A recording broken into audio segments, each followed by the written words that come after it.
네, 오늘은 교회 절기, 교회력으로 종려주일이면서 고난주간이 시작되는 고난주일이기도 합니다.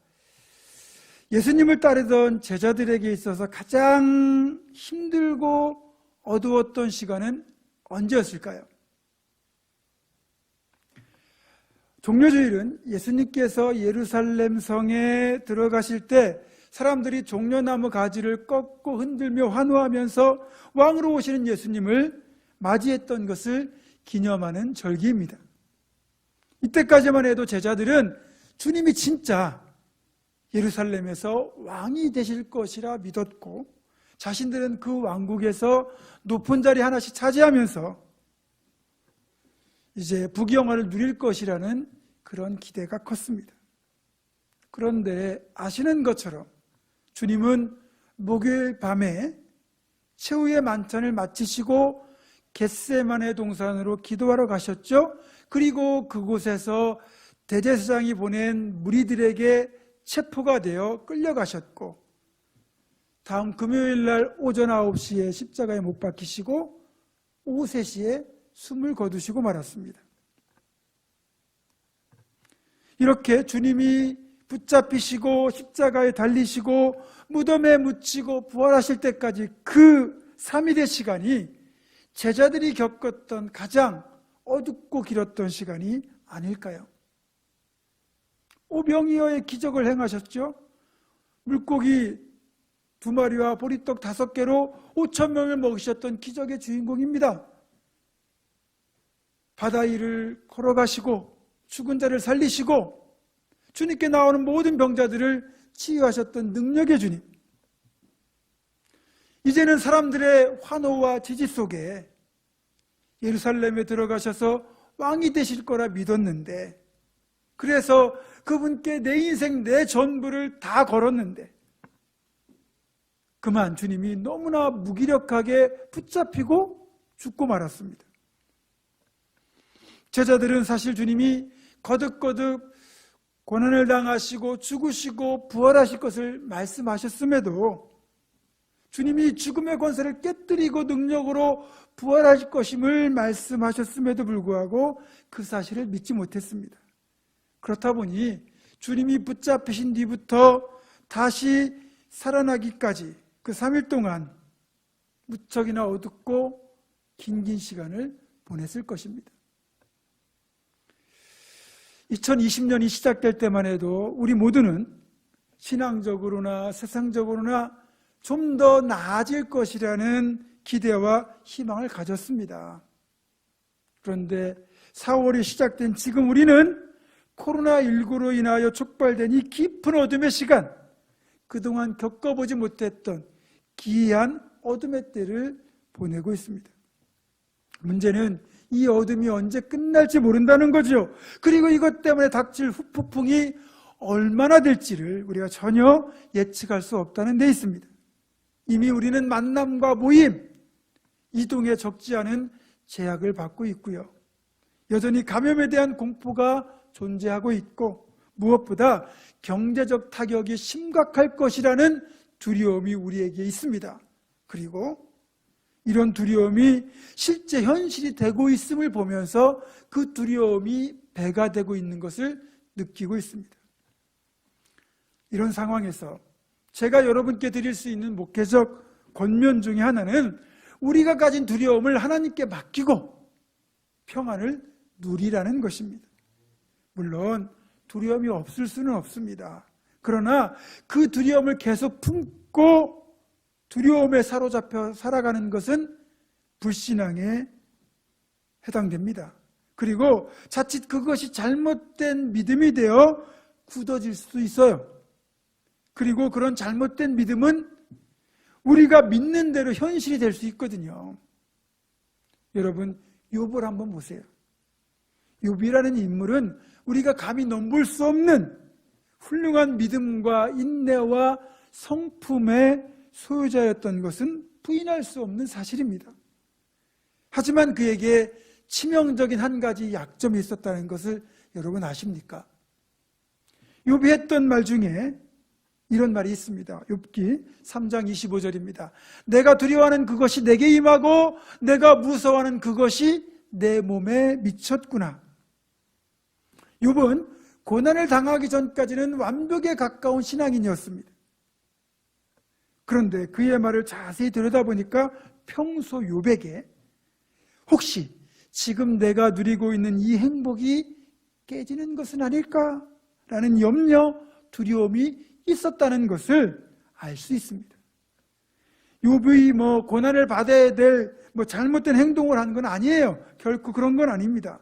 그러나 결과적으로 보면 그가 평소 가지고 있던 지나친 염려, 두려움이 결국 그에게 현실이 되고 만 겁니다. 아마도 욥에게는 밖으로 드러나지 않았던 이런 염려와 두려움이 그의 내면에 자리하고 있었고 결국 자신에게 이런 불행이 닥치고 난 뒤에 독백처럼 내가 두려워하는 그것이 내게 임하고 내가 무서워하는 그것이 내 몸에 미쳤구나 이렇게 탄식하게 된 것입니다. 여러분, 우리가 어떤 일을 겪을 때 그 일을 피할 수가 없는 상황에서 그 일 자체가 위험한 일이라면 당연히 그것 때문에 어느 정도 염려가 되고 두려움이 드는 것은 지극히 당연한 반응입니다. 그런데 염려와 두려움이 적당한 정도를 넘어서 너무나 위축되고 지나치게 염려하고 지나치게 두려움에 사로잡힌다면 그것은 불신앙적인 반응이라는 거죠. 무슨 말인가 하면 예를 들어 아무리 코로나19가 창궐한다 하더라도 우리가 이것 때문에 지나치게 두려워할 필요는 없다는 거예요. 우리가 감염병 예방 수칙을 잘 지키고 조심하고 대비하면 코로나에 걸릴 가능성은 극히 희박합니다. 게다가 우리는 하나님이 지키시고 보호하시는 그분의 자녀들입니다. 따라서 충분히 조심하면서 할 수 있는 일들을 하면 되는데 정작 신앙인이라고 하는 사람들이 그 염려와 두려움의 정도가 지나쳐서 세상 사람들보다 더 염려하고 두려워한다면 여러분 이건 하나님이 결코 기뻐하실 모습이 아니라는 겁니다. 그런 말 들어보셨나요? 염려해서 염려가 없어지면 염려가 없겠네. 여러분 염려한다고 염려가 없어집니까? 염려해서 염려가 없어진 분 있으면 저에게 문자를 보내보십시오. 염려하면 염려할수록 염려가 커지면 커졌지 절대로 없어지지 않습니다. 그러니까 염려하는 것 자체는 문제 해결에 아무런 도움이 안 된다는 거죠. 그리고 이런 말씀은 사실 주님이 먼저 말씀하셨어요. 누가복음 12장 25절과 26절입니다. 또 너희 중에 누가 염려함으로 그 키를 한 자라도 더할 수 있느냐? 그런즉 가장 작은 일도 하지 못하면서 어찌 다른 일들을 염려하느냐? 염려한다고 해결되는 것이 없다고 주님이 분명 말씀하셨어요. 대신에 그 염려를 주님께 맡기라고 말씀하시지요. 베드로전서 5장 7절입니다. 같이 읽겠습니다. 네, 화면이 안 나오네요. 네, 제가 읽어드립니다. 너희 염려를 다 주께 맡기라. 이는 그가 너희를 돌보심이라. 여러분, 염려를 주님께 맡기면 주님이 우리를 돌보십니다. 지금 여러분이 가진 모든 염려를 주님께 맡기시고 주님이 주시는 놀라운 평안을 모두가 누리기를 주님의 이름으로 축원합니다. 그런데 염려를 주님께 맡기지 못하고 내가 가지고 있을 때 이 염려와 두려움이 바로 어둠이 되는 겁니다. 그리고 염려가 크면 클수록 두려움이 크면 클수록 어둠은 점점 더 깊어지는 거죠. 지금 우리가 겪고 있는 코로나 사태도 그렇고 여기에서 비롯된 우리를 짓누르는 염려와 두려움의 시간들도 모두가 어둠일 수밖에 없습니다. 또 신앙적으로 보면 주님이 십자가에서 죽으시고 무덤에 묻히시는 시간들, 이 모두가 어둠의 시간들인 거죠. 자, 그렇다면 염려와 두려움으로 가득한 이 어둠의 문제는 어떻게 해결할 수 있을까요? 여러분, 어둠을 이길 수 있는 유일한 방법은 밝은 빛밖에 없습니다. 어두운 방 안에서 어둠을 몰아내는 방법은 의외로 단순합니다. 전등의 스위치를 켜면 돼요. 스위치를 켜는 순간 어둠은 빛보다 더 빠른 속도로 달아납니다. 더 이상 어둠은 빛 앞에서 힘을 쓰지 못합니다. 그렇게 보면 부활은 생명의 빛이 죽음이라는 어둠을 이기는 사건이다, 이렇게 말할 수 있습니다. 이렇게 주님이 죽음을 이기시고 부활하시는 이 우주적 역사적 사건, 빛으로 어둠을 물리치는 사건인데, 주님이 공생의 마지막 시기에서 이 사실을 선제적으로 상징적으로 보여주시는 사건이 바로 나사로가 죽었다가 살아난 사건입니다. 오늘 본문을 보면 주님이 특별히 아끼고 사랑했던 나사로가 죽을 병이 들어 위독하다는 소식을 전해 듣고도 주님께서 갈릴리에 이틀을 더 유하셨다고 기록하고 있습니다. 베다니에서 주님이 계신 갈릴리까지는 거리상으로 약 170km가 됩니다. 당시 도로 사정이 좋지 않았음을 감안하면 부지런히 가도 이틀, 일반적인 걸음으로는 3일이 걸리는 먼 거리입니다. 따라서 나사로가 위독해진 뒤에 이 소식을 가지고 심부름꾼이 갈릴리로 출발했다면 갈릴리에 도착했을 때 이미 3일 정도가 지났을 겁니다.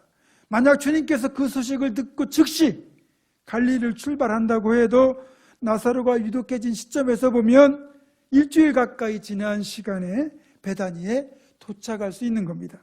그만큼 한시가 급한 상황인데 주님은 그 급한 전가를 받고도 오히려 갈릴리에 이틀을 더 유하셨다고 되어 있는 거죠.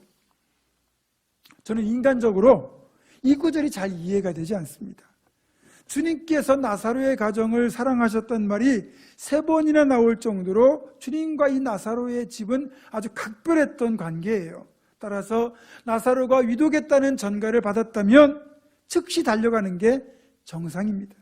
그런데도 그 전가를 받고도 이틀을 더 유하셨기 때문에 결과적으로 주님이 베다니에 도착하셨을 때는 이미 나사로가 죽어서 무덤에 장사된 지 나흘이나 지난 시간이 되었습니다. 그리고 이 죽은 지 나흘이 지났다는 이 말은 혹시 있을지도 모르는 소생에 대한 인간적인 기대감이 모두 사라졌다는 것을 의미합니다. 유대인들은요, 3일이 지나면, 그러니까 죽은 지 3일이 지나면 영혼이 육신을 완전히 떠나기 때문에 다시는 살아날 수 없다고 믿었습니다. 그러니까 죽은 지 나흘이 됐다는 것은 이미 영혼이 육신을 떠났기 때문에 소생의 가능성이 제로라는 거죠. 게다가 시간만 경과한 게 아니라 시신이 벌써 썩기 시작해가지고 이미 시체 썩는 냄새가 진동하던 상태입니다. 이미 죽은 지 나흘이 지나가지고 시체 썩는 냄새가 진동하고 있다면 의학적으로도 되살아날 수 있는 가능성이 전혀 없다는 것을 의미합니다. 이제는 어느 누구도 나사로가 다시 살아날 것이라는 기대는 전혀 하지 못했습니다. 그래서 마르다와 마리아가 주님을 만났을 때 주님이 조금만 더 일찍 아직 나사로가 숨을 거두기 전에 오셨다면 살려주실 수 있을 거라고 투정을 부렸던 거죠. 그런데 신앙적으로 보면 하나님의 역사가 나타나기 위해서는 반드시 나흘이라는 시간이 경과해야 된다는 거예요. 왜냐하면 인간적인 기대와 소망이 다 사라진 그 자리, 거기서 하나님의 일하심이 시작되기 때문입니다. 조금이라도 사람의 방법이 통할 수 있다면 하나님이 기적을 행하셔도 사람들은 그것을 하나님의 일하심이 아니라 사람의 방법을 통해서 일어났다고 생각하게 되거든요. 예수님이 굳이 이틀을 더 유하시고 죽은 지 나흘이나 된 시점에 베다니에 도착하신 이유가 여기에 있는 겁니다. 이제는 믿음 좋다고 여겨지던 마르다와 마리아 이 자매조차도 예수님이 오빠를 살리는 것은 불가능하다고 생각하는 그 시점, 이 절망적인 상황, 깊은 어둠의 시간까지 도달해서야 나사로를 살리실 수 있고 그래야만 하나님의 일하심을 100% 믿을 수 있기 때문입니다. 그래서 여러분, 염려와 두려움이 지배하는 이 깊은 어둠은 정말 두려운 시간이긴 하지만 그 어느 때보다 우리가 하나님을 찾고 붙잡고 만날 수 있는 시간이다, 이렇게 보시면 됩니다. 어찌 보면 주님은 의도적으로 마르다와 마리아 자매에게 이런 절망의 시간, 깊은 어둠을 체험하도록 이끄셨다고 보셔도 되겠습니다. 이제 나사로가 죽은 지 나흘의 시간이 지난 뒤, 깊은 어둠의 시간이 지난 뒤에 주님은 드디어 나사로의 무덤 앞에 도착하셨습니다. 그리고 무덤 입구를 막아놓은 돌을 옮겨 놓으라고 그러지요. 그러자 마르다가 이렇게 말합니다. 주님, 죽은 지 벌써 나흘이 지나서 시체가 썩는 냄새가 납니다. 냄새 나는데 굳이 들어가서 보실 필요가 없지 않습니까? 그때 주님께서 이 마르다의 말에 이렇게 대답하십니다. 내 말이 네가 믿으면 하나님의 영광을 보리라 하지 아니하였느냐. 깊은 어둠, 절망의 시간일수록 믿음이 더 중요하고, 또 믿음이 있다면 하나님의 영광, 하나님이 이 어둠과 절망을 빛과 소망으로 바꾸시는 일하심을 보게 될 것이라는 말씀이셨습니다. 주님이 말씀하십니다. 나사로야, 나오너라. 분명 죽은 지 나흘이나 지나서 시체 썩어가고 있던, 냄새가 나던 나사로가 멀쩡하게 살아서 무덤 밖으로 걸어 나오고 있었습니다. 사람의 생각으로는 도저히 일어날 수 없었던 놀라운 일이 일어난 것입니다. 부활의 예표로 빛 대신 주님이 어둠을 이기고 죽은 자를 살리신 것입니다. 여러분, 마르다와 마리아가 겪었던 것과 같은 절망, 힘들고 어두운 시간이 누구에게나 존재합니다. 인생을 살아가다 보면 더없이 행복하다고 느껴지는 밝은 대낮과도 같은 시간이 있는가 하면 희망은 사라지고 절망이 지배하는 깊은 어둠의 때도 존재합니다. 깊은 어둠은 그나마 우리가 붙들고 있던 신락 같은 희망의 끈조차 놓아버리게 만들지요. 그런데요, 우리는 이런 절망과도 같은 깊은 어둠을 통과하여 부활이라는 빛으로 나아간다는 사실입니다. 그래서 어쩌면 이 깊은 어둠은 빛을 만나기 위한 마지막 단계라고 할 수 있습니다. 보세요. 출애굽기에서도 만약 장자를 치던 10번째 재앙이 없었다면, 그 10번째 재앙이 임하던 그 깊은 어둠의 밤, 그 두려운 밤이 없었다면 출애굽의 영광도 없었을 것입니다. 출애굽 전날 이스라엘 자손들은 모세의 지시를 받아서 집집마다 양을 잡아 문설주와 임방에 양의 피를 칠하고, 그리고 대문과 현관문, 창문까지 다 걸어 잠그고 가족들이 한자리에 모여 서로 손을 잡고 그 밤을 거의 뜬 눈으로 지냈을 겁니다. 실제로 그날 밤 죽음의 천사가 이집트 전역을 다 돌아다니면서 양의 피가 칠해진 집은 그냥 넘어갔지만, 그렇지 않은 집은 장자가 죽는 크나큰 비극이 임했습니다. 이날 밤처럼 깊은 어둠의 밤이 어디 또 있겠습니까? 지금 우리가 겪는 코로나 사태는 비할 바가 아니죠. 우리 예수님도 깊은 어둠을 체험하셨습니다.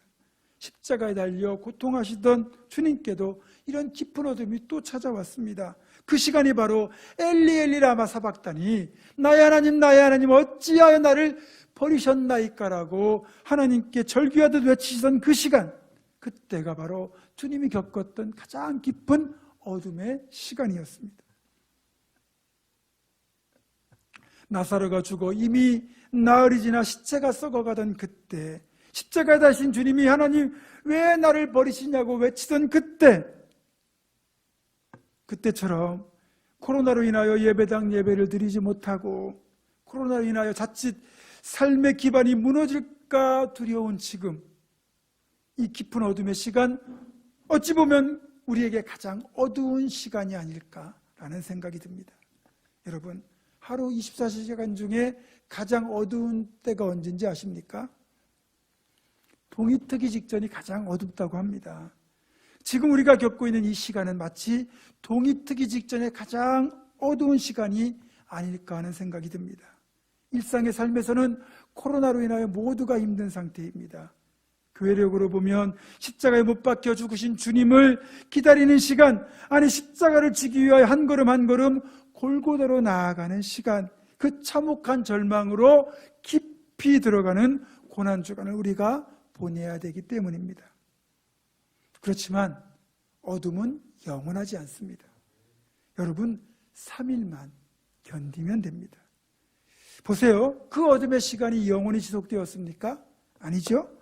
주님이 죽으셨고 그래서 무덤과도 같은 어둠이 영원히 지속될 것 같았지만 어둠의 시간은 3일로 끝나고 말았습니다. 깊은 어둠이긴 했어요. 하지만 3일의 어둠의 시간이 지나고 나니까 주님이 생명의 부활을 이루셨고 어둠은 빛으로, 죽음은 생명으로, 절망은 소망으로 바뀌었습니다. 3일만 견디면 됩니다. 어떤 마을에 가난하지만 행복하게 사시는 할머니가 한 분이 있었어요. 입고 계신 옷도 허름했고 고생을 많이 하셨는지 손바지도 굵고 손바닥도 거칠었어요. 게다가 그를 돌보아주는 가족들도 없는 것 같았습니다. 그런데도 그 할머니 얼굴엔 늘 웃음꽃이 활짝 피어 있었습니다. 사람들이 보기에 아무 근심이 없는 할머니 같았어요. 그래서 그 할머니 별명이 행복한 할머니였습니다. 하루는 그 행복한 할머니에게 어떤 사람이 물었습니다. 할머니 도대체 무슨 좋은 일이 그렇게 많기에 늘 싱글벙글 하십니까? 할머니께서 그토록 기뻐하시는 비결이 있습니까? 그러자 할머니는 웃으면서 대답했습니다. 이 나이에 어찌 늘 좋은 일만 생기겠습니까? 그러나 내게는 행복을 지키는 한 가지 비결이 있습니다. 나는 힘들고 어려울 때마다 예수님을 생각합니다. 예수님은 십자가에 달리셨지만 사흘 만에 다시 살아나지 않으셨습니까? 그래서 나도 힘들고 어려운 일이 있을 때는 늘 마음속으로 이렇게 속삭인답니다. 사흘만 기다리자. 믿음으로 사흘만 참고 견디자. 그러면 내 마음이 한결 평안해집니다. 말씀을 정리합니다. 어둠은 결코 빛을 이길 수 없습니다. 죽은 지 나흘이 지나 썩는 냄새가 나던 나사로조차도 주님이 찾아오시니까 다시 살아났습니다. 죽은 나사로처럼 우리를 덮고 있는 이 어둠이 계속될 것처럼 보이지만 3일만 견디면 부활이 오듯 빛이 환하게 밝아올 것입니다. 여러분, 작심삼일을 기억하십시오. 작심하고 3일만 견디는 것을 작심삼일이라고 합니다. 자, 한번 따라해 보실까요? 작심삼일. 3일만 견디면 부활이 찾아온다. 아멘. 코로나로 인한 어둠이나 주님의 고난으로 인한 어둠이나 그 어떤 어둠이라도 우리가 믿음으로 주님 바라보면서 3일만 견디면, 작심삼일이면 어둠이 물러가고 밝은 빛으로 환하게 빛나는 부활의 아침, 평온한 일상이 회복되는 복된 시간이 반드시 다가올 것입니다. 그때까지 믿음 잃지 않고 작심삼일 하시는 우리 모두가 되기를 주님의 이름으로 축원합니다. 기도하겠습니다.